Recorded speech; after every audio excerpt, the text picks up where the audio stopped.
I get this flack a lot, right? This is my Undertale hot take, and I get this a lot. The people will tell you the best thing about Undertale are its lovely characters, or it's lovely characters, or its breathtaking story and all that, right? I That's what people will tell you the best thing about Undertale is. I'm trying to draw Papyrus, but I can't. I don't know how to draw. That's what people will tell you, that like the characters or like the story or whatever is the best thing about Undertale.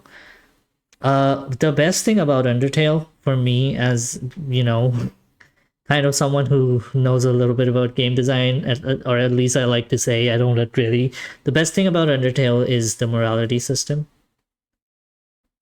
And also, the best thing about Undertale is the fact that it completely changes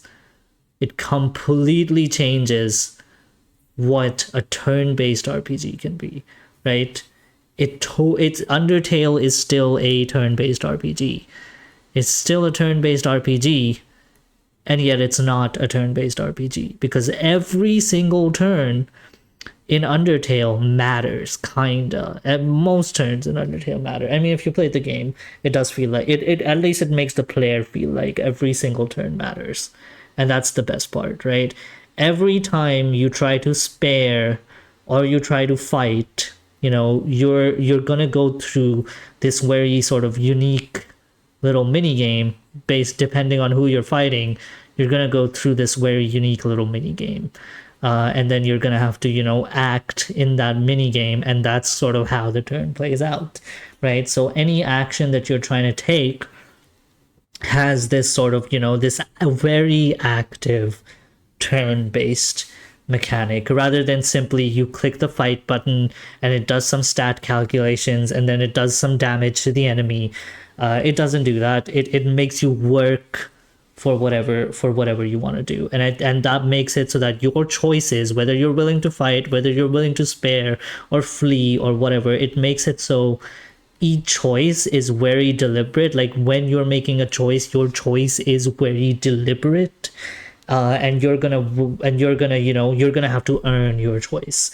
And that, I think, is the greatest part about Undertale, because it keeps you involved, and that lets you sort of feel for the characters, that lets you have an open mind for the story, that lets you sort of discover the morality system, because just the base mechanic, just the base fighting system makes you or rather puts you in a position where your choices really matter. And once you realize your choices really matter in just this tiny thing, you're going to be really mindful about your choices when they come to all of these other things, and your exploration and your immersion and everything. I think that's the best thing about Undertale.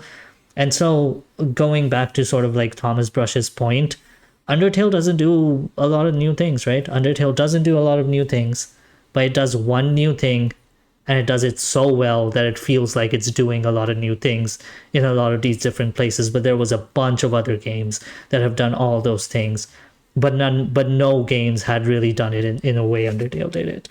And that kind of rings true for a lot of games that people think are really, really sort of, pretentious, or really, really sort of, doing everything new. But most games are doing, stuff that's been done before, and then this part is kind of the new part. They're doing one thing new, and then everything, and this is all like stuff that's been done before. But because they do this new thing really well, that feels like they're doing all of this super well. And I think that's relatively the best way to sort of go about a game, where I mentioned this earlier, where you are sort of building a familiar game, but then one part of it is kind of something that you think is new.